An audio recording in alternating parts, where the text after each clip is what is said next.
Táidir gur maigh agus an aonún gachaidir fergal sin beidir nach chuidir leithne ar na characterí ó na hochtadí is a sílan sibh mar cinne mé cineal overview ar chusaí sin mar bhí cainteáil gin rint mlíon hen in sa Londú agus fléimmuid chuid an ábhar seo chomh so ar bhealach tá mé gur gan go a hart a rístelle daoine Marcus and Seamus and Shannon Vale are again kid killing Gamo share Bogexol and kind shot August Gamo Farlogin Better Veg play already Narflame with an urge and it's a kid can't be tree cabbage all of us and Salor August the sunray nach we have a new touch Leganson Min Sunrock Min Kushak August are rare August well Rahmare August Toslim which well so talker can I show you any special Marianne the Yanu ábhartha agus land the Olish so ar bhealach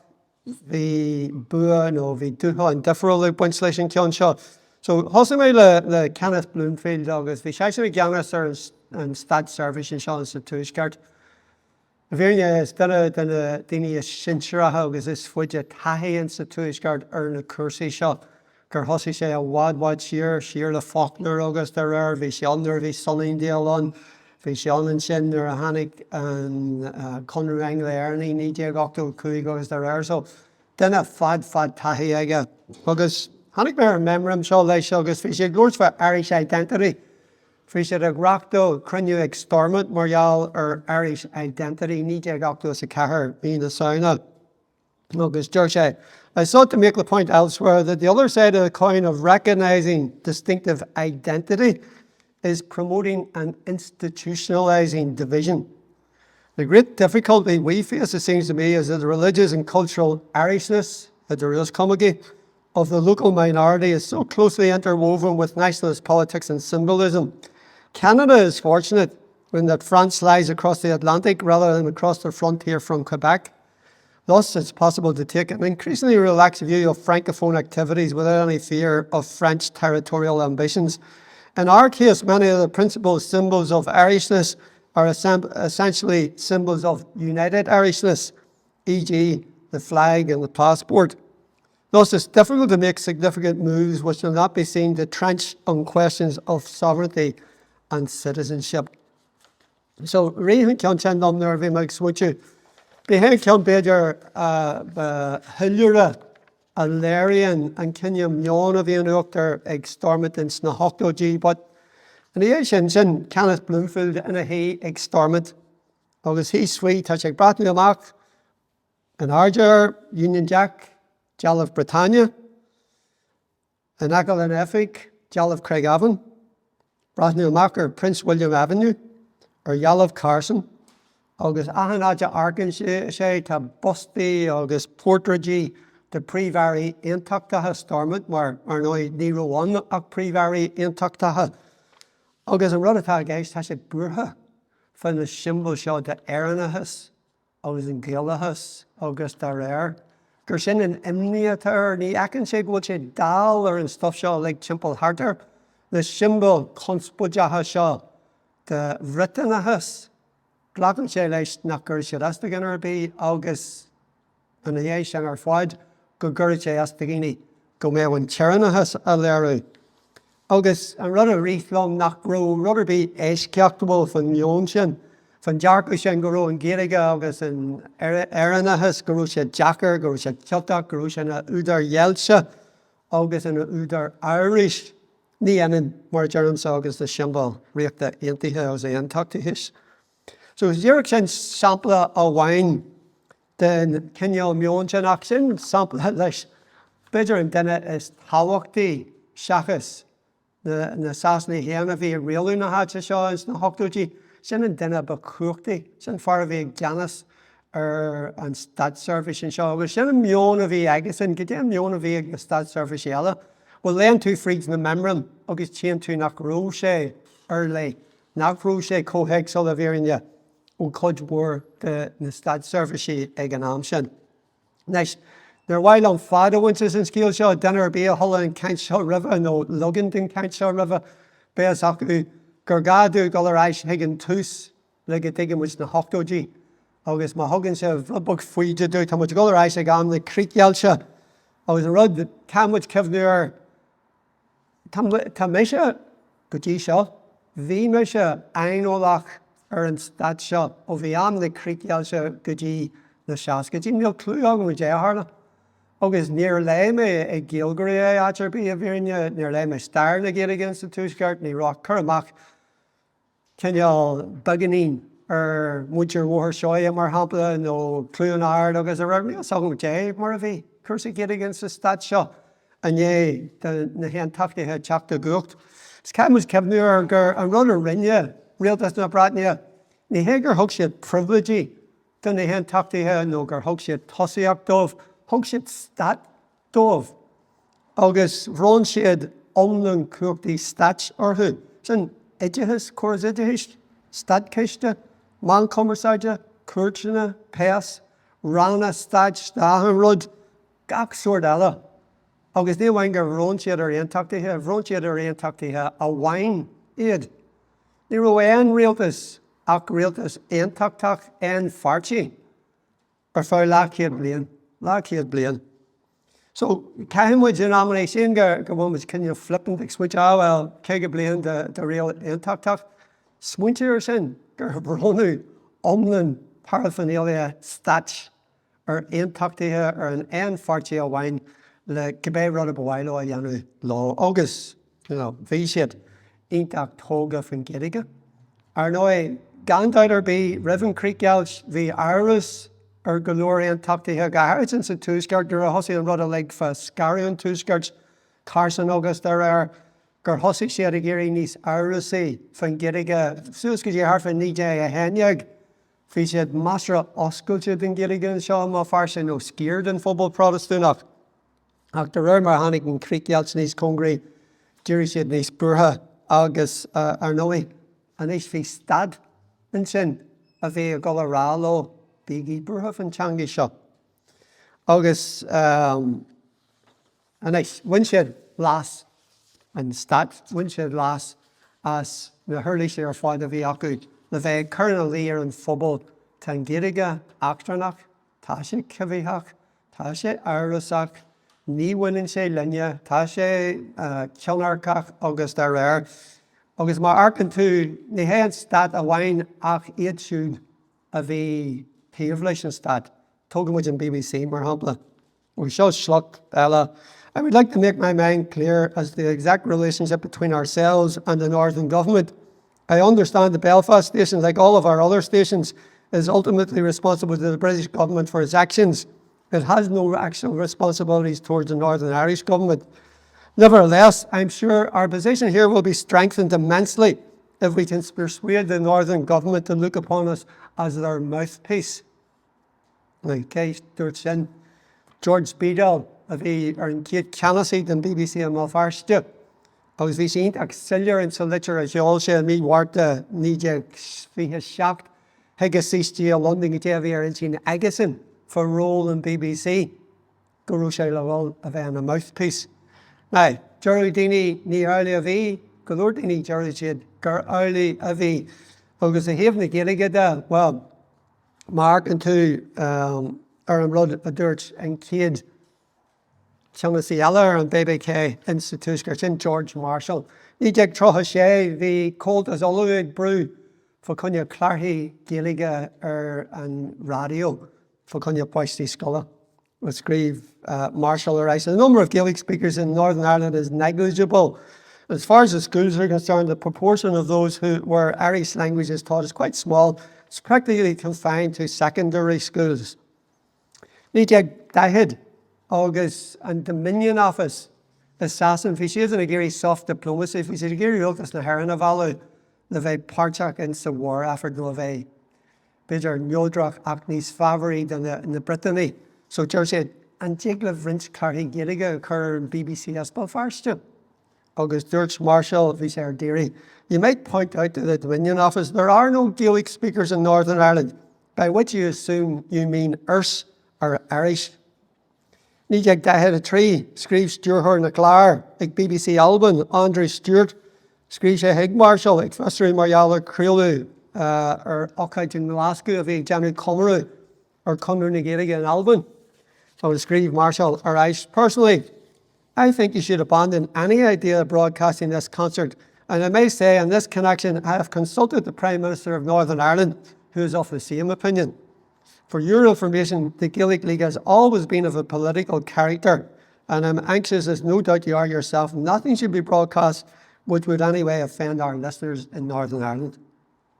So mar derm sa tían tú Léacht an cinneal an cech súil seo a bhí Kenneth Bloomfield ó thaobh na Gaeilge agus ag argar mar rud a bhí geilseach, a bhí an t-údar Irish agus ar agus an rud Britainach ní chuir sé as gan ar bé.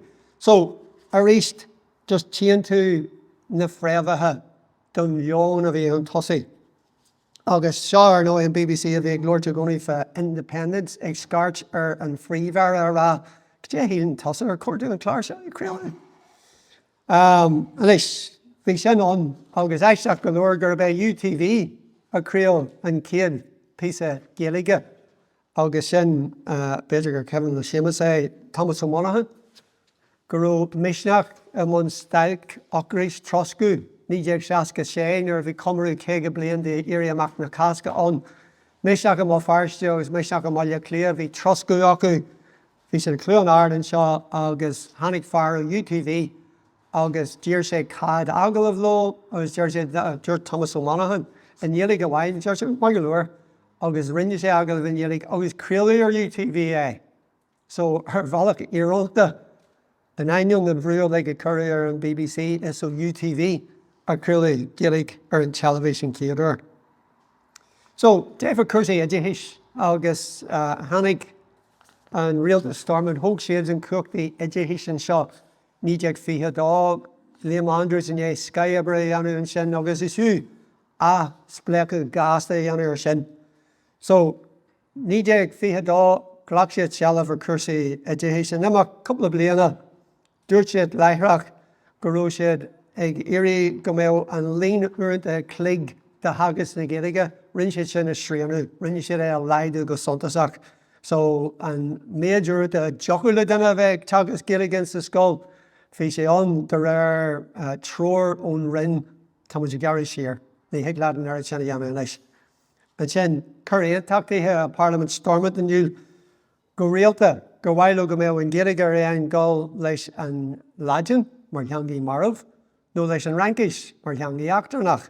So fuair siad a míon ón air a dhéis ní déag fiche cethir rinne an rinn agur ar na hábhar scoile agus rinne siad gá céiseán nó gá ranóg agus a ranóg an é chuir siad na rudaí tábhachtaithe Léacht, stair, maith.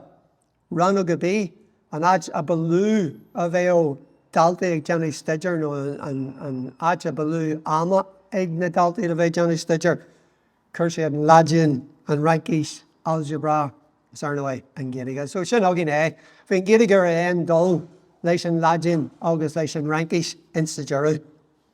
So win sin go mór de status na Gaeilge against the scoilna, hits lín na scoilna a hagas an Gaeilge mar ábhar réineach ó choras céad seasca scóil, ní déag fiche cethir fiche cúig céad seasca agus hit sé an bhliain dar gceann well, gá bhliain an ismaile fiche seach fiche hocht, hit sé go 7 So fi teitse mo céad seasca scóil ag taircins na Gaeilge mar ábhar réineach go 7 scóil. Agus an ainiún sin bhí an Gaeilge go tréan ins na scoilna go fáil, mar bhí scoilna ag éirí an Gaeilge a bheith an. Agus thuaidh siad am an clás eile sin go raibh siad abalta an Gaeilge a hagas mar ábhar bhréise. Sin fuair tú taithí ón rinn as a bheith teagas an Gaeilge taobh an mhaoid den na thuaidh scoile. Os bhí túir mór ar sin, mar sin thugann rinne dhéis faoi sin. Theig sé go raibh sin ag tarlúint, go raibh sé ag méadú, so deir siad right, bang. Mí báiltear ní déag fiche sé, chuir sé stop le ic taithí de staidir na Gaeilge mar ábhar bréise ag rang a trí agus ag rang a cethir. Os ina dúrascail, ní déag fiche seach fiche hocht, dúgur an rinn gur tháinig tiite mór ar líon na scoilna bhí teagas na Gaeilge mar ábhar bréise de bhhar na sríanta a thug siad isteach agus go raibh titim de seachtó fan géad líon na daltaí a bhí ag buint teirbhe as an scéam. Ní deag fiche seacht scríb bún runní na rinne idéis déhéad Rob scríb sé go carréamach cethir rá. We found Ari's teaching and being when we took over, and so far from encouraging it, we have been reducing facilities, and as a result, Ari's is taught in only 149 schools as against 242 in 1922.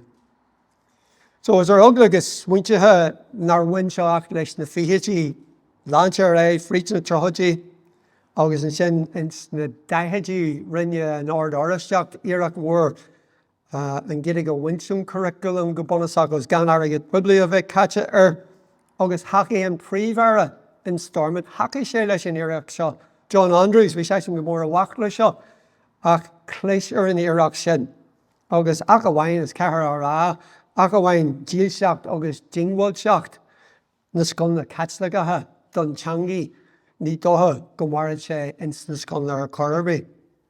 Ach mhair sé agus len heag na seascatí bunscoil Bhéal Feirste.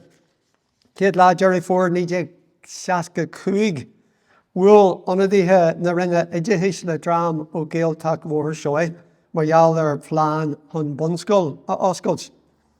As a dúrscoil faoin cruinniú sin agus an taidú a rinne an rinne na dhé. Seo rud a scríb ifigach na rinne. The views of ministry officials and the inspectorate were sought. While the instruction given to pupils in Irish might be efficient enough, the presence of so small a pocket of Gaelic speakers in Belfast would make it necessary for them to be bilingual. In those circumstances, the existing schools should be able to cater for their educational needs. It's also felt that to deny the children the opportunity to be educated through the language of the country, the language of the country, that could not be held to be educationally sound. August Lanterlation Tourist, the ministry would advise Mr. Brown, since Mr. Brown, in advance of his intention to serve notice of complaint to allow him to prepare an appeal, if he so wished, to the county court. August Marcreek or Shin. The ministry's view is that instruction given entirely through the medium of Irish would not constitute efficient and suitable instruction for the pupils of an independent school. So Irish being to August Janan stair picking shit a max schluck August current say chomh tréimhse gurúsa like mar sin ní mar sin atá cuid war feariki and tréimhse Cud war nuances, cud war a chaith tú leabhar athlé a bhíine stuff eile. Ach, má arcan tú a rééis ní deag seachtó cethir. Chanig iritas an one skull ar aitheantas chanig sé a rééis faoi ard na rinne. The Sean Tuasal McKinney if it got the cud na rinne. Even if the objections which are listed A to C above did not obtain and a small primary school were conceded, we really would be only storing up trouble for the future, to be faced when the pupils were ready for secondary education and more than likely illiterate as far as the English language is concerned. For it is clear from the earlier papers that the school isn't run on bilingual lines. For the above reasons, there may be others, the school's application for grant status should once again be refused. As t-údar suntaí sé an fónót a tascrífa pan ar imil and memram seo, agus deir sé, within about 15 years, the numbers of primary-age children in the families living in the Gaelic-speaking enclave will be declining, and the school should wither away, unless pupils can be recruited from other families or for former pupils in due course. The school should wither away. Agus ar bhealach, ag arcar an tréimhse sin, nó ag arcar ó hen, cibhníonn an aber sin ar bhealach an policy agus an dóchas a bhí ag stormant an dóchas a bhí rinne ag stormant fiú go dtí na hachtóidí agus níos suide ar é. Ach ní mar a híl sé a bítear. Deim líana níos muile ní deag achtó cethir, cur mé seo isteach fa chun í grin, ní bhaineann sé le hábhar ar bhealach ach, well, dárad, an céad chun bhaineann sé le hábhar. Taifid a bhí ag cruinniú de sad service sintearatha, fiche seach Marta ní deag achtó cethir ag stormant, nuair a fógraíodh nach joculó, stoppa a bhí rinne den one skull, go sé cooling in a creature agus the rare shot typhoid bug in Crinny. Unschool Gaeilge, an Irish language primary school in Andersonstown, has applied for maintained status. And while it could be argued that the school was a divisive and unhelpful development, it did meet the criteria for viability, and to support it would be inconsistent with the choice policy of parental choice. So divisive and unhelpful. Agus and Chéanna buine sé le gran agus sin Sammy Wilson agus a méidir dúirt session nuair a fuair sé amach gur Jontas le bheith ag an scoil. George said, the school is no more than a collection of huts staffed by well-meaning romantics with their heads in green clouds of ancient Irish folklore. Sums you up right there, yeah. But so sin cloisear an bhíor seo. So, Jerry, Cléistin déanamh ionta tábhachtach mar an áite was statistically tá gála servicey, an áite was servicey tá pobl, but tá pobl on statistically on. So an túsfuinte de strateis, de fallacy, de ein rud realtís tosin sé le statistically dúir tú tá méid seo daoine on, so caiim muid servicey occur ar fáil dómh. So sin tábhacht de tal déanamh, tá déanamh díirithe go mór an ranna stats go dtigann siad go dé nó riachtainna siad tag an pobl airde seo. Bhí céis Gaeilge ar an déanamh ón 8 héan ar faoi rémas na Bretagne. Go dtí 9 nuair reachtal an céad déanamh institúisceart na sé chundé in dhéana críteáil sin. Bhí an déanamh sin bhí sé cimsaíoach go mhaith, bhí sé mincúiseach go mhaith, fuairmuid amach mar hapla gur ó cethar duine as an ostar ag cur futhú ins na sé chundé, was cur an teola sin ar ag rialtas na hostere, go dtí job a bhí acu, dtí status post a bhí acu agus de réir. Ach ar loi, níor cur céis ar bhí fan na Ghaeilge, ní bhuairmuid rudar bhí amach faoi na Gaeilgeoirí. Agus níor lorg siad ólas fan Ghaeilge, dúir siad, well, curmuid isteach céis na níos tábhachtaí agus fágur ar lear Nice. An déanamh a rinne 9 héine an ceann Jeranach raibh an críteáilt, fuairmuid amach gur 48,725 duine institúisceart ar ón Gaeilge acu. Harfa 7,000 acu sin am Feirste. Ach ar nói rinne dearmad ar thuis sin ar fáid, bhí cainteoirí dúthais a trí cin na sé chundé. Scríofa as an script. So rís deile ag level symbol agus ag level practical chéanmuid gur an policy a bhí ag stormid na bheith scríb Gaeilge as an script bheith cur as an air a bheith dhéanú dóigh dhéanú nach raibh gá le bheith ag plé leis. So ma higanmuid gur sin an áit as a tháinig an bheon sin agus ríhan focail lomnar a bhí mé ag taidú seo is smuitiú deir ar in sé bonusach Bío is nach raibh focail in úsas ag an am, like teanga dhéanú dóigh imalú. Tí spagaú dhéanú ar rá go raibh sé tionarcha, go raibh sé neall ginne an stát agus de réir agus áras a chuid rinne siad toxic an Gaeilge. Sin focail chi rinne siad an Gaeilge toxic agus tá muid ag plé le írsma an lipidú sin go fáil. Tá muid ag plé leis an dóigh a thu sé frísin na glúnta buinean an Gaeilge le ahan rud nach buinean lása. Is rud cibhíach ar fáda tá an. Mar ní páirtí a bhí ará sin, bhí an stát ará sin, bhí omlan mugil ra stát ar fáid 100 bliain ará le daoine a rístela. Ní buinean seo lása. Ní buinean seo lása, tá sé cibhíach, tá sé naimhseach.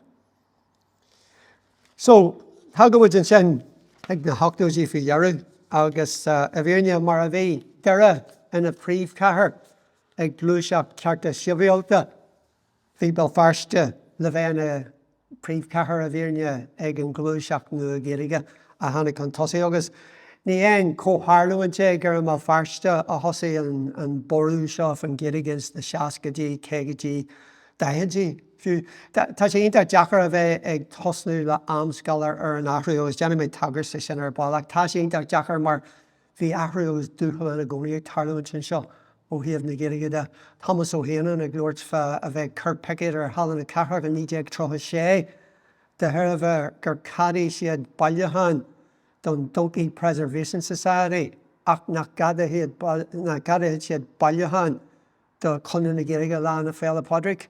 You know?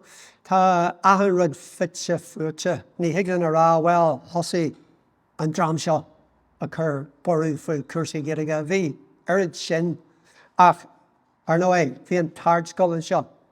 Agus rinne sin ar bhealach an áit difriúil ó go leor ceantartha eile gur an tard scoil an goró sin a focus bhí sé lára bhála bhí sé ag mála daoine ó gach taobh den cethir protestúnaí agus eile agus goró sé ina dynamo a bhírinne ag pobl na Gaeilge agus iad siúd ar ó dearcú iontach leidir éireannach acu.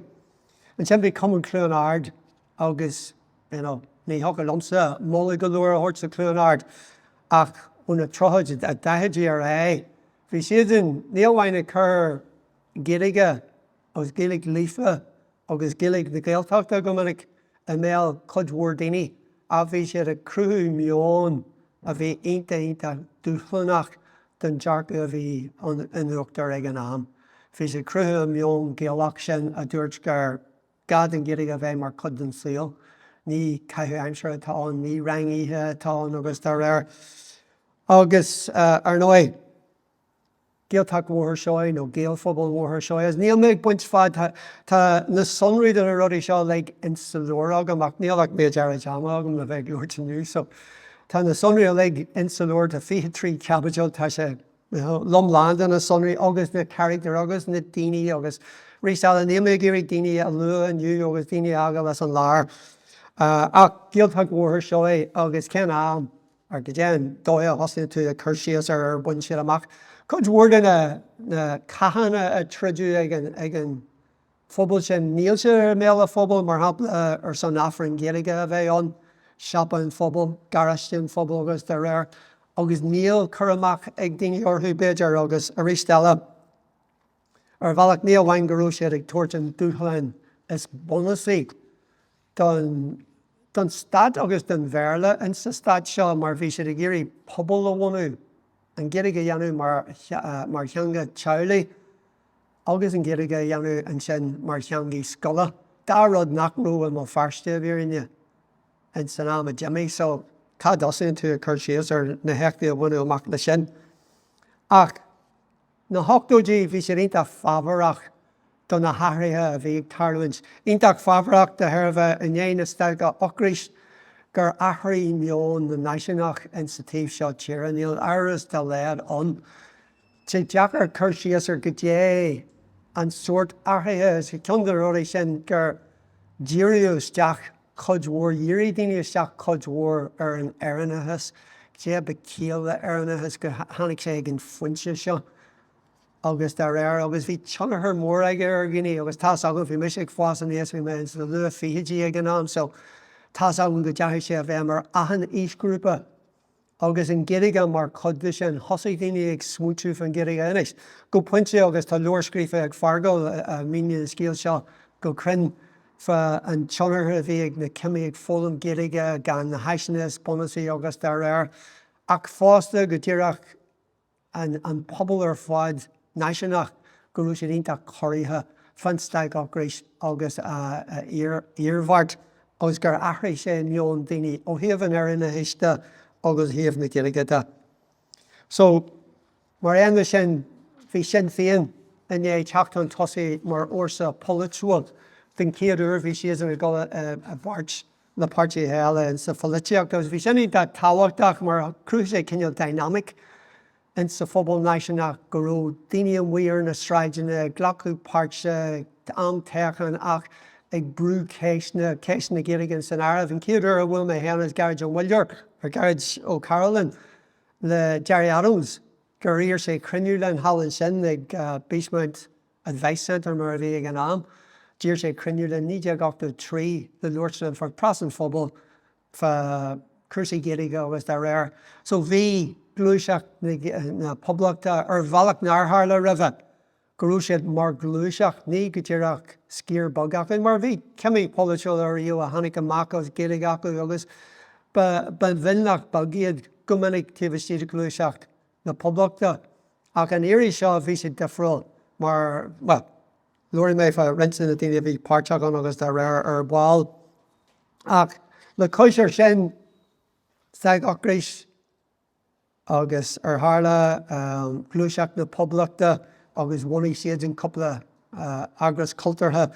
Agus tíobh sin ar fád ar nói bhí an éfa carnach a bhain le Cumann Clúnard le trotha 10 bliana roimhe sin le bunscoil agus géalteach mórthir seoia an bunscoil an feachtas bailithe airgid an oirid sin daine a bhfuil sé isteach agus de réir. So bhí an carna an éfa carnachta sin an sin bhí glún nua an é teachta isteach agus glúna bhí bagan níos óige na béidir muintir mórthir seoia. Ach a rís eile was heagla a gcónaí an cheangail sin acal. As he had Cumann Clúnard a Jimmer Chunner her war or Winter war her shoya. Cumann Clúnard a Jimmer Chunner her war or Nadine vi hon tossi. Inst na hagrashi a hanig hon tossi ag tus na hoctoji. Like Archimedes Kojaki shin, Garage with Carolyn, Prasan Fobble, Nija Gokto Hen, La, Jasker shin as Prasan Fobble, Nija Gokto Kahar. Of Bekinyo collective of a and La, August Vigilur Rodiella, Kango Chilla. An Carraige Poli atá fallahar ag ceiliúrú ach daine a ceiliúrú gart ceiliúrú 10 bliana ar an odd mín cé a thuaidh sin go teach le seapa luair 10 bliana a seapa luair Gaeilge tíomh muid a bháile clia. Ní déag 85 thosaí Radio Feirste craoltóir. Ní déag 86 bunú aisteoirí an drama so dramaíocht seapa luair nuachtain seachtúil nuachtain léithúil radio agus níl sin ag rinstan na tógraí a bhí buinte glálo.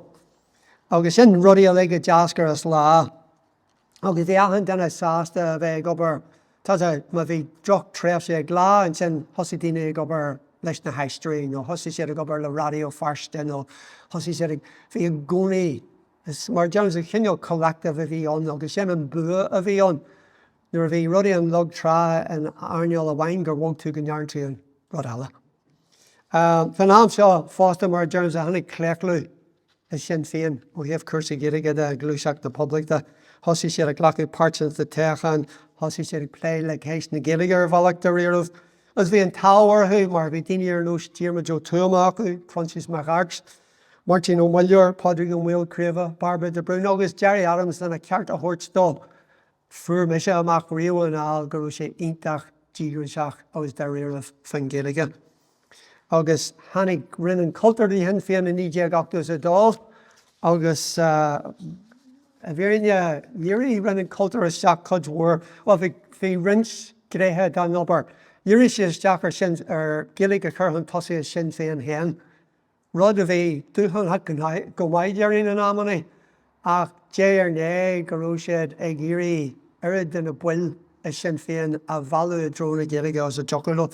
Rachtal siad na scórthaí Ryan Gaeilge as bhí me sé teagas ag ceannach go ní bhegan deit a bheith is sin féin ach bhí me sé teagas an mhailí mhorthú ans na bliaí sin agus bhí chud mhór Ryan na Gaeilge acu. Agus na tíobh sin ar nói bhí na main colistí an, bhí main colistí an bhfuil an bha conmhaí cuminic, bhí brona an aine, bhí iontach ceoil, léirsíthe, stacaracht, feachtasaí agus eile agus bhrú siad feachtas ar son na cemí a bheith fáil cearta Gaeilge, bhrú siad ar son sráid comharthaí Gaeilge agus ar nói bhrú siad in amachtáma bhrú siad feachtas na comhlaí, go raibh siad ag brúar na comhlaí a bheith ag bunú cóistí Gaeilge, cóistí cultúir oifigeach Gaeilge agus de réir agus tá alín na cóistí chud mhór acu bhfuil oifigeach Gaeilge ach in éis agus cóistí agus de réir.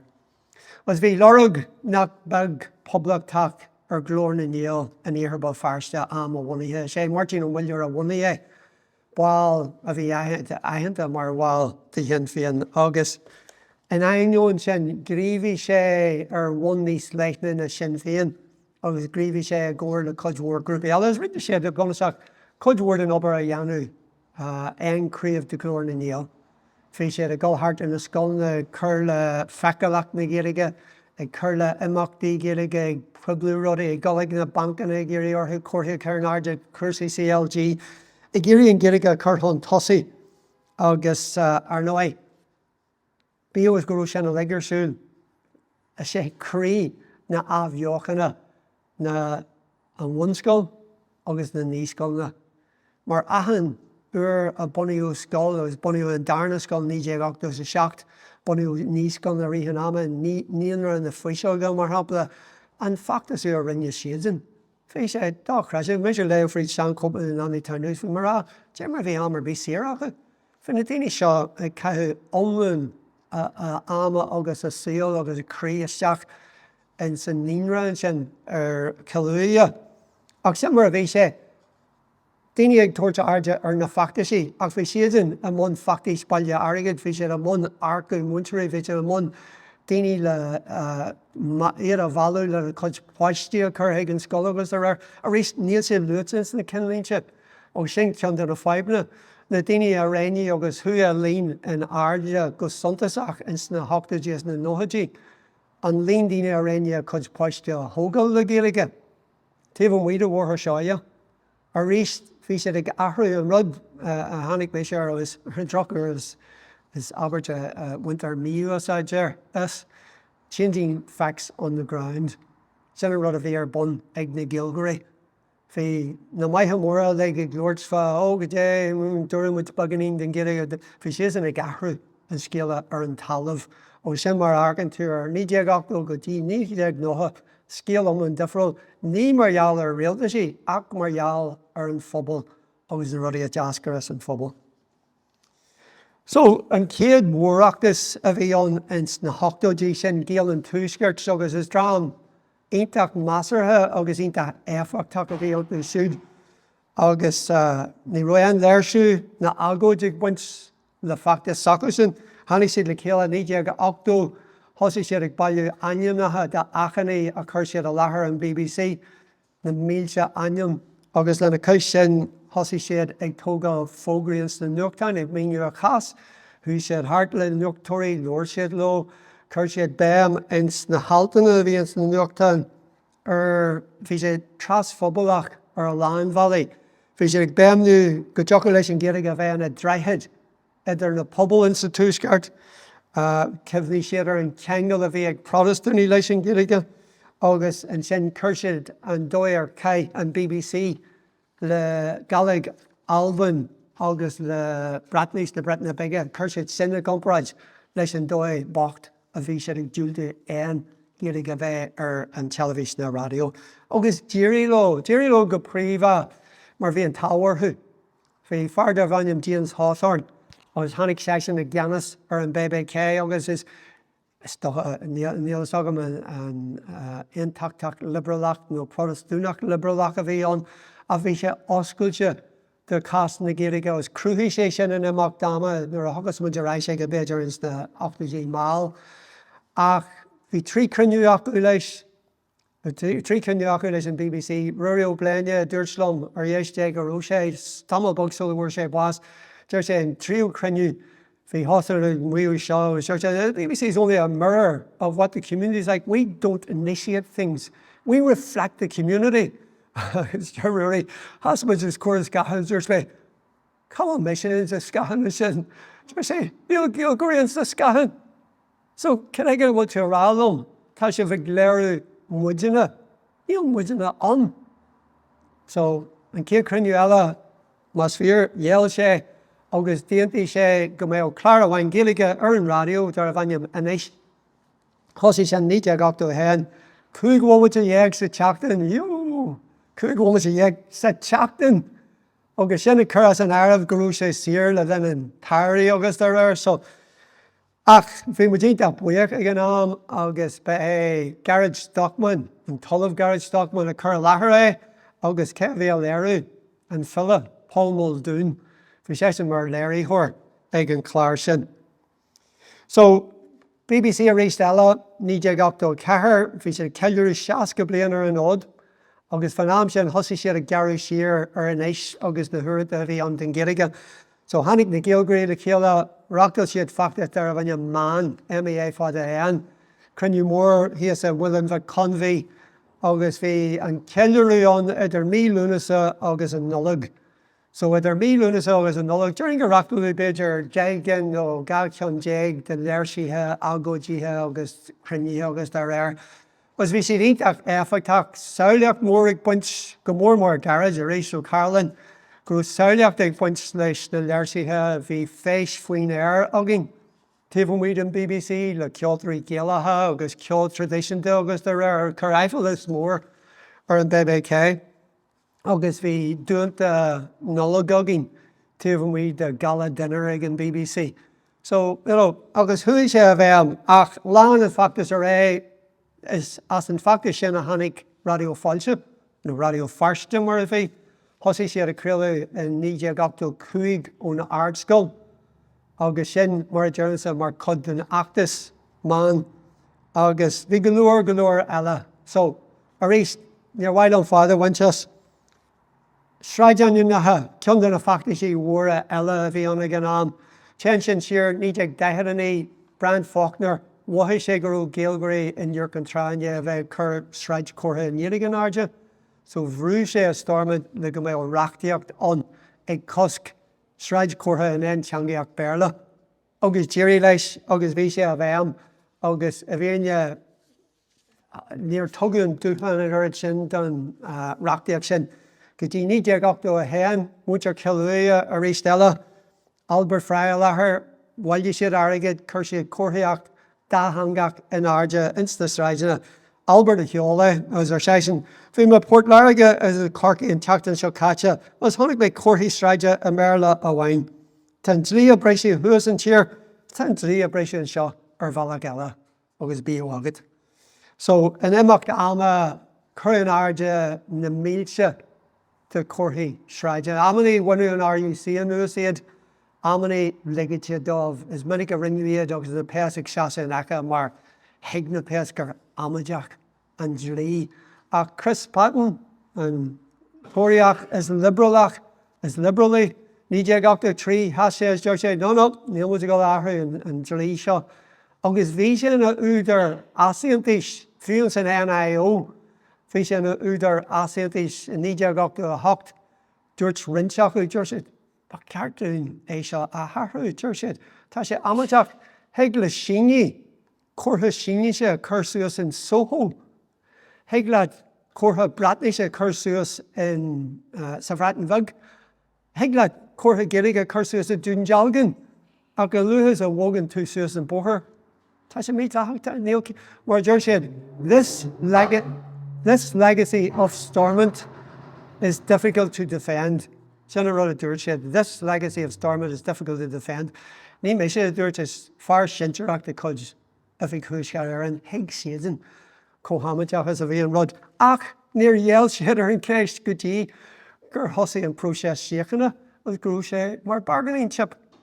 Na ní ag nótha dó, dógur Patrick Mayhew, yes, mar cos den Barty's tógal winine le nation Tory. Tá muid go winter hiúil an cosc.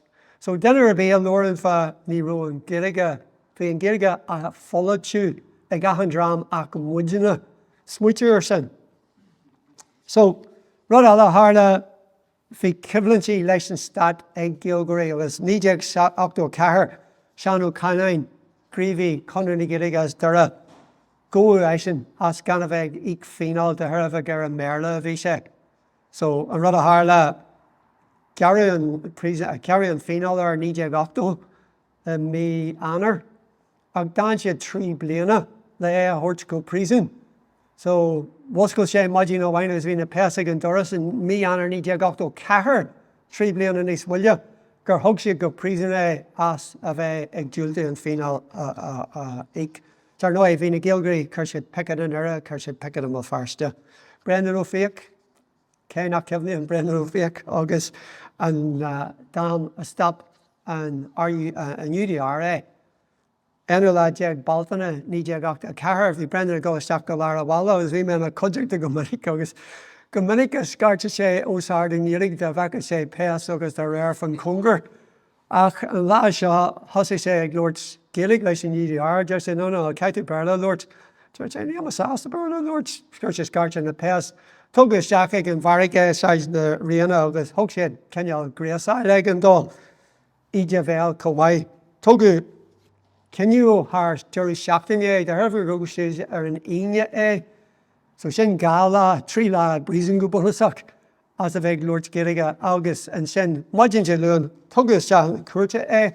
Pascal O'Hare, far an SDLP a bhí in léadúir aige agus thugraí an brethebh ar one technical an casa caithfil amach agus ag an amsean sin go Lord an a brethebh go dhéir an aim dé, tá muidir ag plé le plescan agus Mario agus a rá agus tá na pesach tuairte seach dana seanna gur Lord sé Gaeilge. So ligur siar as an cuairte dúirt an brethebh ach ag magad tá ar one technical ag was amach fhí na pesach fannacht ag bun na chéanna rinne sé é a ggóil. Curry arising sa Celina as a lad ar gceann tug ag an cuairte. As an éirí seo lig siad de arcús a bheith an a fear teangaí in sa cuairt gur aistrí sesin Gaeilge go Béarla. Na sin an céad riú in sa túisgart gur cario teangara ó thaobh cas cuairte. Agus bhí sin a scéal mór ag an am. Chudhúir public rinne RTE scéal mór faidúda radio na Gaeltachta. Omlin, bhí sé ionach mór mar scéal. As ar nóí na Gaeilgeoirí seo just cur sé le buana iad, cur sé le dírí iad. Bhí gcónaí an cinneal rud sin fan Gaeilge. Bhí na measlaí a wathaí daoine ar rud pásanta, tá mé géirí níos go bhhainú go mégan dit ní bhuithe an taceacht ón stát as a bhuithe do mé géirí sinna dhéanana Béarla. Tá mé géirí service in Gaeilge ag an hospital nó service in Gaeilge ag Agerby ní bhuithe an service a bhí a gáilte. So sin ar one pásanta agus sin bhí cinneal rudaí a dibrí ar one pobl agus sin ceann ar rudaí a gil ar one pobl na casna cuairte seo ag teacht Gaeilgeoirí a tuairteos cór na cuairte as go dé as bheith géirí Gaeilge Lord nó service in Gaeilge. So Gary fíál fiche chuig punta ar bhrendan in dá bheith as cór cuairte coppla uair eile agus Gary an fíál as a bheith ganolalas a thuirt na pés agus as bach a chur orthú.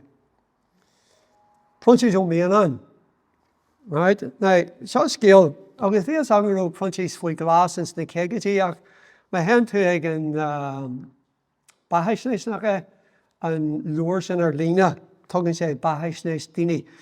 Ní dé céige seach góid prunchís ó mian as Carraige P ó dáhardaí in deire. With góiad de herfah gur luair siad nar luair siad ach Gaeilge the buld in RUC nar stop siad iad. Machala céige seacht go dtí 8 cethir. Go dtíar go le ceann céanna. Cai prunchís seacht mí a brísin bóthar cromlanne a mBéal Feirste. Scíú sé agus níor curú an cúisin a lei. So smuitiúir sin. Sin an cinneal meán agus an cinneal chuacht a bhí ag an stát ins na blianta sin. Níor curú céis mar tréimhse is bug de stair na sé chundaí agus an Gaeilge tarolalas ag ar mhórcuid agus is Gaeilgeoirí muid. So saoil go dé a lead ólas it sa taig an gráganna. Mar a hála ní deag 8 chuig curú prunchís faoi glas a brísin muid seo maiile clia de herfah nachrú na húdrí sásta omlan na capaisi a bhí a dhéar le gol faoi tríal. Ní rú sé sástaí ar a chur ar fáil in Gaeilge agus thuaidh ar stailgachris. So bhí lucht lá orthú sin a bhí ionach gríomhach san factas takeíocht leis thu muid go bailile clia chumid speice an lá an ggóú é. Bhí muidir a bailile clia sular hanig an bhain mar stop siad a litir ceannan le lóna ceannachtal. So bhí muidir abalta an prísin a bhaint amach sular rú sé I brísin. So bhí muid abalta, treslúdó agus é gol faoi glasas de réir. Thuaidh ar stailgachris. Agus achan lá bheith ó strapa mór ag bar an céad lehanana ag lá ar prunchís a mian ní lá ar stailgachris 8 lá whatever agus de réir. So ihe a bhain thucar mé héana as garage Caroline go rahamid amach agus gnéanamid couple of mana a féintal ar bhála ar mhór na bháil. Agus is an fóide a bheith réinionmid níl sé anéis is stocha gur sean bhuilean a bhí an ag Cornell Straight North Summerland agus féintalmid ar an bhála sin Fibre bé, fé me sé hiúil mar a bheith gara an bún agus garage. Dark mai siar as bhí garage in sin go fáil as tháinig mé jeep ag teacht agus jeep ag teacht an tro eile agus bhí me sin. Cá má sé agus in sin garage ag siúil a dró na pés. Fé me sé ag rí hiúil agus in sa dearú go sé éis in éú a ré agamsa a goráis agus mé héan a hort suas mas mí le agus Eiffel is an dónarm, ach an rud a bhí géis tugad láthair na cuairte muid a mí anar ní déag 8 agus bhar mé spreagúil gastáidí ar an cas an bretheh McCartan a bhí an agus dúirt muid a dagar muid an dhéirigh neamh iontach deir sé tá Gaeilge éigean agam chuisteach na Gaeilge sa leor. So hín constable Bryson a bhí a chur féine sin ar air lei agus an rud dúir sé sin gnear muid damas de mhór tá arigneamh is gur adúil muid an cór an chur. So current bretheh céistar céir leis an bhála seo constable Bryson is agam. Céir rinne an garan fan damasta tost. Cé go mhór as a bhí na litrathe fétal siad mór. Thug tú greengraf ar nó tost. Cén luach leis an damasta tost. Agus thu sé is agus ní ruhéan mar glach na pés leis ag an am sin ní rúla rách ach. Sa daoine Bhéal Feirste arasach miró nar bheith an dómh casa dhéanamh. Agus sin mar thu sé bhí an sergeant a bhí leis iontach mítheasta agus tíor sé sin cad Lorch agus cemhní sé sin gur manaí polúisiúla a fétal muid. So dear an bretheh go déige tíar ag bhí an snamanaí agus deir sé Abrasive Gaels agus Siartar ó Mianán. Sure, bref. I mean, an sé, but there go an brehef mí ídeach agus níor chuir sé dú a caiise an cas amach as deir sé ag tarráis a bhfuil a rudí níos tromcú sin ar céadú eile. Agus mar agus sin ar scíal sin ar nó garage bí an garage, thu sé ag na pés in sa dartla bhí sé le díirí agus deir sé bailm na féint agus na scúbaráis. Agus díirí a ré agus an constable gur hanig an sergeant seir sé no. Evidence of being destroyed, so. Ní deag ach go sé when críomh Bhéal Feirste de Eoghan Ó Neill an cummartas, mór cummartas an céadar den trófaí teacht ag na sé chunda. Agus lean na factaisi agus bhí an factas a gine cosc herd, follar of herd. Douglas herd an stadrúnaí an seo ins na 8 lár. Thug sé san isteach rud ag Westminster go bonusach deir sé má tá na húdrais in Irish bunaithe ar feisnes ní ar aonaise ar feisnes ó luch feisnese má tá dean rud a thuair a bearla níl féiniise a dhí is áras ó na spooks go bonusach má tá na spooks in áras fuú dat tá muidir a gáil a gearú mar go stiúnta sí gus sé éas leidú nó cabbé eile. Agus sin rud nua tugadh seachas bhí de cosantear na dúirteach ratas ar herd. Níor bhíní sí Carraige, níor bhíní sí cé rinne na líhain sí, níor bhíní sí go dé na líhain sí a bhí an. Bhí sé le bunaithe ar intelligence sin a focail a bhí mé leirigh. Bhí sé bunaithe ar intelligence, de mé intelligence acu ní roi an cosanta díorthu. Focail le rá, right, dúnta sí sogus a, no, níl tú go láid.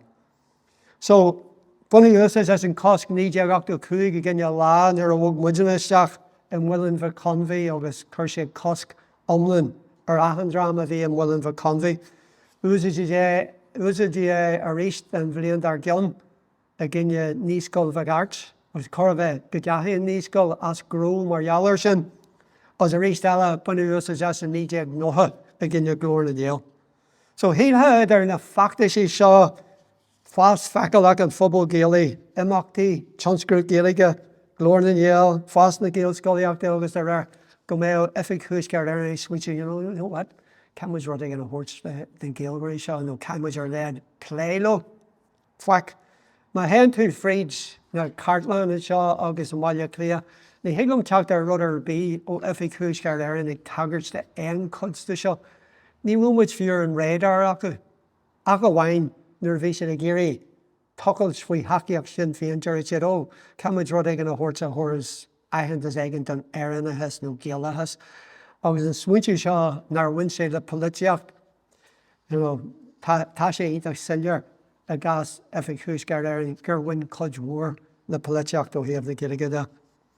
Ach go deireadh le cloistear a chur na feachtasaí, 1987 bhí an Belfast urban plan arsúil, so dear na Gaeilgeoirí cad le bheith tuairt féinne sé Néill. So dearú bhainmid an ceann sin ar ligú dúin, ach a luas a hála sin hui an DUP ballistic, agus hui rán de péadlaí, agus dear sí cad le bheith Lord a Frankish heag an urban plan. Agus cadíú dé, so fi scéal mór an fa rán de bheith tuairt féinne sé ag an urban plan Bhéal Feirste a Frankish. Agus sin level a bhí chuid duna na rudí sin ag teitse amach. Ach le cloistear chur na hachtaidí an dá factas is mó ins na hachtaidí. Beidir ceann de na factaisí is mó in sa stát seo ó tháinig andó. Fiú chur an drám dearag in san aireamh. Sin an céad ceann acu sin nuair a tháinig moltaí mhaine. Na Brian mhaine is tóireach do bhhaú na sé chundé rugadh Bhéal Feirste ach bhí sin na tóireach deanta agus rinne aire idithistó an seo in sna leabhar hochtóidí. Bhí trí aireacht aige, ní ceann amháin bhí trí ceann, so bhí sé ionta cuachtach.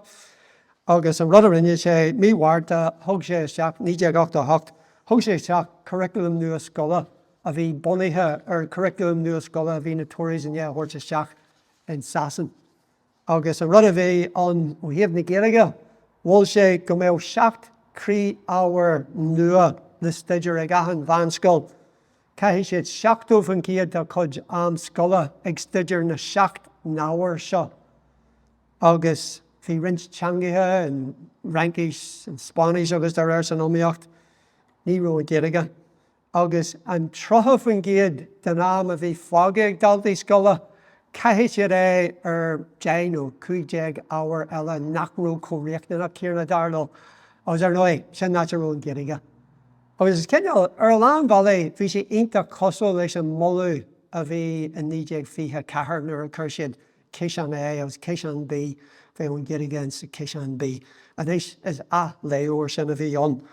Margheallar na bunscoilna níos masa a réist. Margheallar na bunscoilna ní tháinig seo amach ag an túsach, tháinig sé amach ar bháil. Margheallar Gaeilge na bunscoilna scríb sé not applicable. Agus ní bhain sin ag iontach ar agad mí hiscinna, not applicable.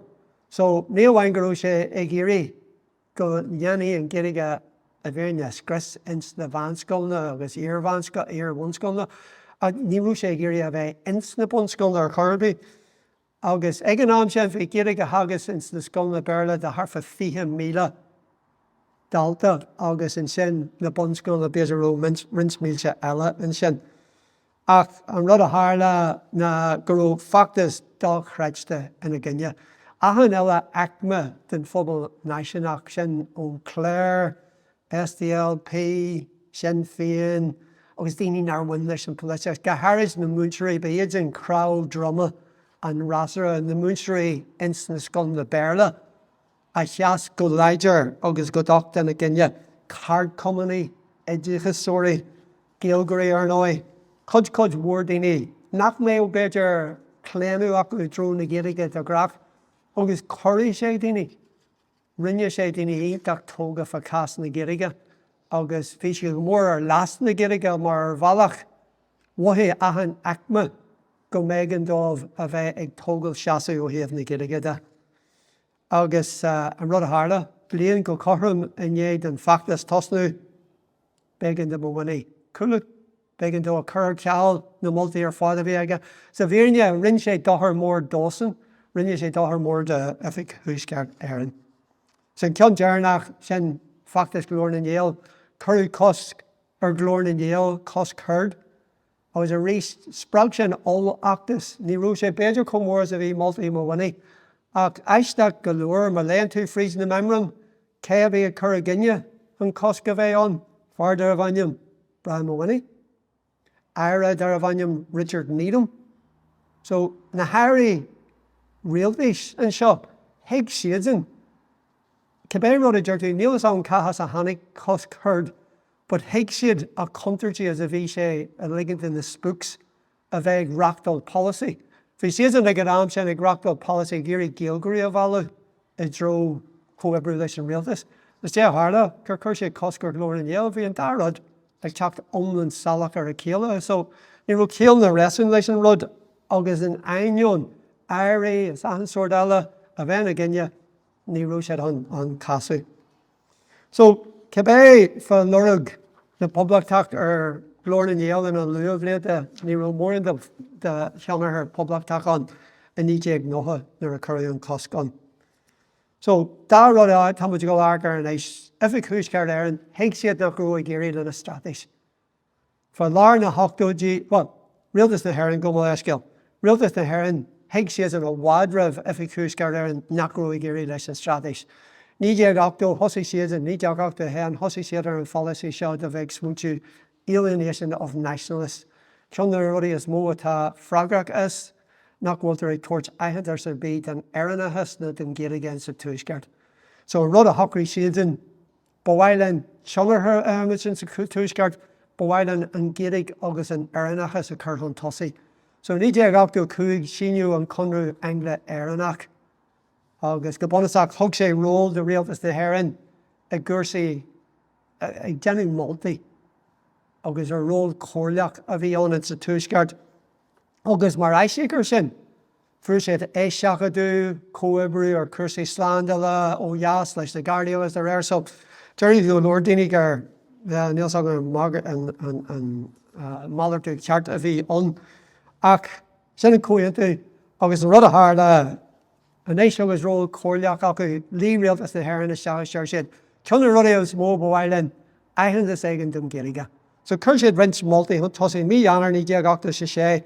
Eoghan iontach, bhaileann Eoghan Gaeilge de Eoghan iontach ó thuaidh, agus go mbeadh status líthúil lo. Go gada hí os gnéanaí solarthar de úsáid na Gaeilge an gró ifigúil leis an stát. Rialtas a bhí in Léacht an am sin.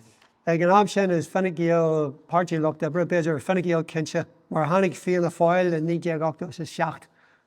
So, during gur Fine Gael a bhéal. So, bhí sé géirí Eoghan Gaeilge de Eoghan iontach, cad hí solarthar úsáid na Gaeilge le lochró le stát service agus pés agus dar go mbeadh ceis fan Gaeilge an déan armh ní ag achta nótha héan. Go mbeadh tacaíocht ó na húdrís de ilseáin agus de imeachtaí Gaeilge. Agus an sin mí bheitheh ní ag achta sé chuir sé trí eile bheile nó molú eile lei sin. Dír sé go gurthaí de teagas na Gaeilge sa choras education sa túisceart, go gurthaí le Gaeilge ag cursaí craoltóireachta sa túisceart, agus go mbeadh biseach ar cas na Gaeilge sa prísan. So, bhí próiseas thar trí bliana agus tógadh sé na méanart a bhíniu go dé mar bhí na memram agus na pléifapar as adreachtú ar pléifapar agus an duine seo ag nachtaí tuamas ar a bhí chur agus cúteamh. Tá bhí diferón le ar drama ar bí ag lorug rud éigean ón rialtas an seo mar dheallar an Gaeilge agus rialtas eile. Ag rialtas eile tá núsmarach don. Pléan rialtas le rialtas eile. Má chum sa memram thugata, chaith tá sa memram ar chur aráis. Na hiic leid neabhar an dá, ní mar sin a hálíonn le rialtasí. Caithí rialtas plé le rialtas. Má chum céistart caithí tá sa freagra hort sin mar atá rialtasí. Agus ar leabhar eile bégan den céadar ifig chúisceart éireann tosaigh plé leis an Gaeilge. Agus a rud a rinne sé bhí sé simú ní ag achta sa sé bhí an tara Nicholas Scotland seo. Agus bhí seasanínta táhachtach na honathe sé mar duine idirús cumaigí na daoine is liberalaí in ifig chúisceart éireann. Ach an rud a bhí agéis rinne siad dul chun tosaigh measartha rialtas na hÉireann ins na céad míana. Bhí an taobh Britanach ag caint fa buint den cosc ar sráideann amathe. Bhí siad ag caint fa muoinú de imeachtaí Gaeilge agus fáilte an Gaeilge. Bhí siad ag caint fa léargas dá hangach a chur ar fáil. Bhí siad caint fiú fa clárthaí Gaeilge RTE a craolú ar UTV agus BBC an seo. Bhí siad a bhac lei sin. Agus bhín cumar gurú siad ag bogadh dro córáitií do thuaidh éigean. Agus an rud a hála an man for ní ag achta sa sé, fuiltiú scéal neamhgrach ar an newsletter. agus a scéal a bhí an na fuair a couple of memram the co-ragras there an Ira Richard Needham agus chuid de ifigí an sa rinne agus tugadh le fis rudí fear cam was solartha dhéanú íomh na Gaeilge seo chuaigh na hen-tachtaithe ballistic agus deir siad in seo an conradh Anglia airní gahangathas. It's on the way, ní fada go mé or in Gaeilge ólam as there are. Agus ar nó bhí fua acu ar an conradh Anglia airnach agus bhí seo like fitte fuaite leis an conradh Anglia airnach. So rud a hála in sa deireadh dúirt an rúnaíocht airnach sin rialtas na hÉireann an rúnaíocht a bhí acu seo deir siad in an NIO a scéithe teola seo mar bhí siad a géirí a chur mhaith an dul chun tosaigh. Well, duine in san NIO níor siad cean duine.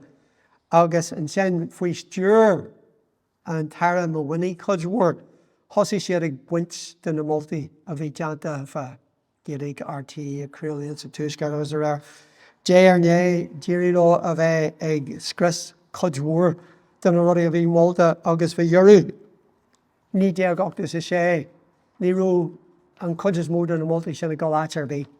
Bhí sé curtha ó mhaith. Ní déag ochtas seacht Hannig siad a ráis hocail an seo faoin an taobh Britanach ag taiscas in éis buint den cosgur na sráideanna maithe learscail Gaeilge den túisceart tógra Gaeilge ag olscoil na rinne an gazetéir mar a tugadh ar gazetéir de logáine maithe a bhí chuidhmhór in a moltaí ní ba suntasaí bhí siad imithe ach ag deireadh ní déag ochtas seacht thosaigh siad ag tuairt faoi na moltaí sin.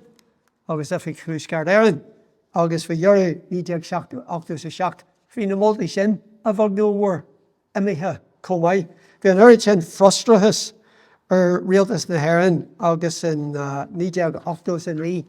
Well, ní déag ochtas seacht fuair mé sampla den cinneál meán a bhí ag rialtas na hÉireann. Níor fuilsiú seo riú ní ilseair during gur play fapar a bhí an níl an déan status atá ag an papar seo. Seo P. Cullen on political section, the Anglo-Irish division, mBéal ní déag ochtas seacht. Seo Cartland náisiúnta just tugadh sé. Tuiscin says go dé híonn siad de riamh mar bhí sé rá an amó tá conradh Anglia airna go géirí go brá leis agus ní gaúin tá muid dearna dul an tosaí ó thaobh na Gaeilge. Seo mé describe sé. The mother of the Irish language has been on the back burner since a deliberate leak of the language agenda in the newsletter by the NIO in September 1986. The British have never, to put it mildly, been enthusiastic about the language. In fact, they have, if anything, hoped it would simply go away, and their attitude has been consistently marked by obstructionism, even on the non-controversial elements of our shopping list. From the beginning, they refused to allow any favourable comparisons with Welsh or Scottish. They've clung firmly to anti-bilingualism. They made no apologies for saying they refused to point blank to accord any parity of esteem to the Irish language. They've gone so far to say that's justified on the basis there are no native speakers in the north. Funding for Irish language is what they term on artistic merit, which comes through the Arts Council. The British simply don't take the language seriously, nor indeed the essential culture which the language embraces. They attempt to justify their almost total neglect of people genuinely interested in the language by saying things like, there should be joint cultural ventures. We favour the reconciliation-oriented approach, or establishing a separate body to fund the language and related activities would be divisive. 18 months on, we can show no tangible evidence to the nationalist community of any genuine commitment on the part of the British to take into their account their cultural identification. One thing we must constantly bear in mind is that in our dealings with senior level in the NIO, and our efforts at getting recognition and support for the unique cultural heritage of nationalist community, we're dealing with people who are quintessentially British in their own acculturalisation. The dominance of unionists in the top echelons of the Northern Government, departments and public bodies makes our task of persuasion a very tough one. To the very people whose heckles raise anything that smacks to them of Gaelicisation, those people whose heckles raise are the very people who are most virulently opposed to change they're the ones we must try to encourage to think differently. So, Larry and Shin, Gajay, a swunchu, Nadini Shaw, the playlo, or one lanunach. So, we have the hudrish of a swunchu, mar Jerem said, if real does the herring egg brew, I'll get the variant and I'm a curve in it near your elo, more in a leg of winchamak. August it's a jury in a hoctogy, Hannick and Tishkin's egg, real does the Bradney August and if it who's Garlerin. Knock round the Gaeilgeoirí Gemacht, ní rúisiad withering away, ní rúisiad a gola Gemacht, ní rúisiad gur wincha Eoghan go meo or who have egg playlo. August Higgis sin Hussy said a lar, well, a dróigh the seachtaí or policy the community relations. Now, ní go dtíreach fan Gaeilge, Jeremy General the cred siad gur community relations and ballach le bheith brew. So, one is a couple of agus, CCRU, the Central Community Relations Unit. I was an imach dama wogu Central Community Relations go in Gaeilge. Again, I'm up on the way, need to go to shaft. One say the community relations. Bonio and Sen and Cultural Traditions Group. I was our James Hawthorne of Eoghan and BBC. Sen of Fire of Eoghan Cultural Traditions Group. Bonio had a Nijeg Octo Neill, Tugga Ga, William Puntadov, La Cahu, for community relations. August Rod, a Harlan Asian Arnoy, Ger Bonio and Pontivus of Dak. Nijeg Octo Neill. She is in a family guard really, Jerry. Nijeg noha mar niro moran winya aku few niro kahirlach aku guti nijeg mi fiara nijeg noha so valak ta tagajaga must have rinse stuff into simulagam for non tivas ak chigs and this the noji so near me again you can send there as time it's the hoctogy. So how much a tactic during a nice place the year I'm running ta against my arcan tour and rod Carraige was a tawak and rod said for Cadger of Pubble. Dat je niet dat tawak maar een rode larian zei. Valk maar en toen maar vroeg lanunach. Nero Gaeilge on. Fish toxic. Since the hoctogy, rinne jawards door dus. And sen pleo leis na realtas the heron, rinne frustru, will you, curl horas august there are. August in the juru. And cojax in a framo. If ik huiskar there in case na Gaeilge, ní mar cheangaí, ní raachsid ar mar cheangaí bheo. Ní ruachsid, tá muid goscarteach ar Eoghan Ó Neill agus Eoghan Ó Neill agus na sainolaithe teangolaíochta seo agus fuair sé comhla dúin. Go dé mar pléan tú le teangaí bheo, go dé a dhéanamh tú, céad rud a deireadh siad ar nói. Déanamh tú feicáileach é. Current é an áit fudlaí le go bhhacaí daoine ar nói, tá sin omlan, teach omlan salach. Or in policy of Eoghan. So, Shahas of a generation, Shahas of a transcript strategy, Gaeilge, August Iontach, gur hoog conra na Gaeilge. And I'm in the culture the strategy Gaeilge a aisle. So that one of those strategies, Néill Anach Jahil, August Gomeric Néill Jahil, a coach word in around a stats.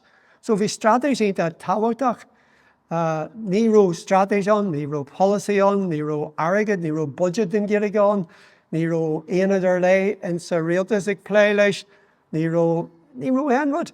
And rud a rinne sé cursed is jack a Cadger Public Carraige, mar cred sé on túsgur t-údar agus fuinse geilse atá in sa Gaeilge, gur t-údar agus fuinse ainis atá on, ní gur teangaí bheo atá on. Agus sin a cúis a chuir sé is deach Cadger of Pubble mar an céal atá le Cadger of Pubble mar tá tosa ag géirí. Rud ag an chur chun tosa ag cóiseachs teangaí. Mar hampla in sa bhreatain bhag nó an alba nó gas. Rud a dúirt tú luaran tú leis an aire bhfuil sainolalas aige for seo, chéan seasin ag na sainolathe is dúirt sé right curmuid budget ar fáile sin agus curmuid an tosa é agus déanamh muid cuibliacht fa dúda. Dúiran muid leis agus rahamid a deagháil leis na Gaeilgeoirí iad hen agus déanamh muid cuibliacht. Shahas sin, they're current to a Cadger of Pubble way. And céal atá le Cadger of Pubble, well, honnig with art workings. Nídéag nóha seach, go dé hála ag gos go na rinne mó Feirste. Bhí is agam mar bhí mé an. Ach, bhí reachtaíocht a tugadh isteach ag and for Employment Commission, for the Agency Commission, for Employment Commission, ní déag nóha seacht. Right? Buinú nuas na cúrthaí Gaeilge ag ollscoil na riona. Nice. Buinú nuas iad de Herva, Gurge Bob Cooper, as we measure ar an BBK, Eoghan Ó Neill ag play seo leis ar World Tonight or BBC 4 as cyflwm. Agus fi'n bwyd ra, well, you know, my current two cwrhiach ga hangach yn arja, sy'n da hangi. Níl tú fagol dyna'r bys an araf. Which are says, no, rhoda tatu ianu, tatu agus hon tosi yn ach fwydlu mar sio. Tatu I cyfuhu dini nach wal teisgyn jacu, no, wal masacu. O sy'n ciond yn y 5 minute ta. So rhoda dwi'n say, the signs were incompatible with a neutral working environment. Nes wynt ag sin rachdiach ar tugadh isteach le minlí a cosint, le codú a daine a bhí ar bhealachar bí ag mothú go raibh siad faoi cois. Agus tá sé a úsáid le Gaeilgeoirí a stopú de bheith ar cúrthaí Gaeilge an airde. Ní hocail le a comú ach de Herva gurú an Gaeilge is tí mar cod de caidir of pobl. Ní mar cheangaí nar caithú leis an Gaeilge mar cheangaí riú. Níl tar a caithú leis an Gaeilge mar cheangaí an sa tíobh seo tíre. Agus sin beidir. Na conclúdí go tíreach, well, mar agus sin, nóhatí, cé gur thosaí rialtas na Bratne agus efig thuaiscear éireann ag muoinú tuairt airgid éigean na drón na Gaeilge mar cod de fintar caidir of pobl. Níor thug siad mór in a bhéirne. Is mó airge fuarthas ó making Belfast work, agus Belfast action teams na mar a fuarthas dearthain ó airgid a tháinig fríd an antaobhas an CCRU agus dar réir.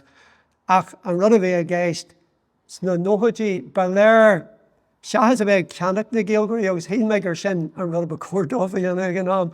Bacordómh just léir mór airgid ó thuirt. Agus na cois sin bheith tuairt aitheantas éigean den Gaeilge agus ceanna hí muid, you know? Ceanna hí muid ar freis a bhhaid níos ísle na mar a híoltha.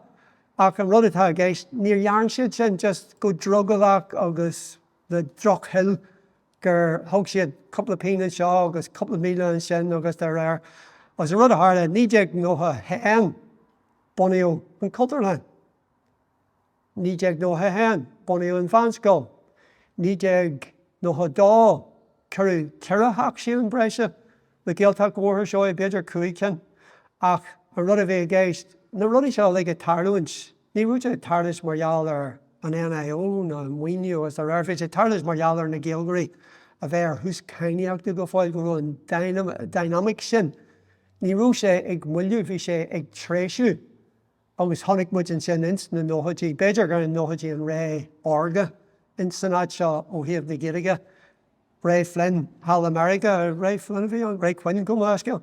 Hall America a bhí an Carraige ar fáil leis na Gaelscoilna, fás rabach na Gaelscoilna seo, Gael Ullawint agus dar réir. Is ré orga a bhí an ach codhúirda tháinig sé ón dúchraidh a chuirigh síos ins na hachtaidí ach a chuirigh síos roimh sin. Conclúdí go gasta. Okay? Every hen Gaelscoileacht. Sin náte líon a bheohan na Gaeilge. Sílam nach bhfuil dóigh iontach ar an Gaelscoileacht an seo, níl me iontach congrach den rud, but is údar rimlí dúsa é sin. Is na hachtaidí is na nóhatí an Gaelscoileacht sin an linn Gaeilgeoirí. Tá early is táhachtaí factaisi. Ní cruithíonn siad Gaeilgeoirí. You know? Agus an rud a dhéanamh síl na Gaeilge a athrú an seo na linn na Gaeilgeoirí. Tá early is mó daoine a bhfuil Gaeilge acu. Tá early is oige iad agus Gaeilge acu. I mean, arcar lechra lach lí, arcar Abrasive Gaels, arcar an urid sin rudaí éagsúla. Agus sin, bíos go sé táhachtach an timpachach duna bhfuil tú, go bhfuil táhacht le deathil agus dar réir. Sa deireadh nuair a thuig sé statisticí linn na Gaeilgeoirí. Sin rud tugad a athrú rudaí an seo. Agus sin gur gá a gcónaí airde cinneal ar sin.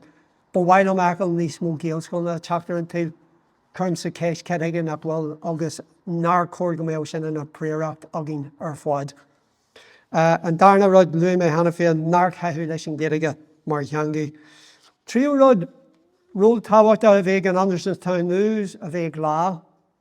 Ínta tábhachta go raibh trachtarach réalta, discursa réalta, play réalta. Níomhain go raibh agus bhí tuairisceach réalta ar an imacht a tharla má feirste ó na Gaeilge. Tá sé faoi cabbail ag lá nó an Andersonstown News. Tá cartlan dochreidsa agin, dochreidsa ar fáid. Ach le na coisin is ceann lomsa bheith ag santu agarach ó lá nó agarach ó Andersonstown News. Mar bhí daine óna bhí ag scagu a ruúig tarlint a bhí ag tuairt leidstead, well, chuirseo cóteach siúd agus a rara. Bhí deanú analís ítach gear cúiseach agus ítach dúthlanach go minic. Agus bhíú dúthlan ag muint le codhúir na hagarach sin buis the dhé. But in John Jarnach, a sheer kinds from getting a defaulted. Then there be a cahin made amas a kai may hen and sa cartlan nation down while you clear no and show like prony. As a land freeze in the memorandum, I can da realtas ni veshetic, a few towards arja the shin. The umber knuckle drama be a lot fish a leg or a cushion a hen, a geary grey follicle of egg and Gaeilge. And smoochie shaw and sheer kind of a gun. Oh, I mean, I have to keep politics of the Irish language because we're trying to deepen this as the size of the language. Ag realtas and shaw fish dog creidste. Ta an or shaw ta she go hacked. Credit and acred. Soon as I can review in the blana, I guess ta galore than hour attached near Lume and Nue. Fe me geri rotting in a yammy of a simul galore de dine, can you chev and shaw? Chev is Canadian codges mo. A geri ganave golhart or an hour of flaming or of imahis. Egan London, a kind of waragana.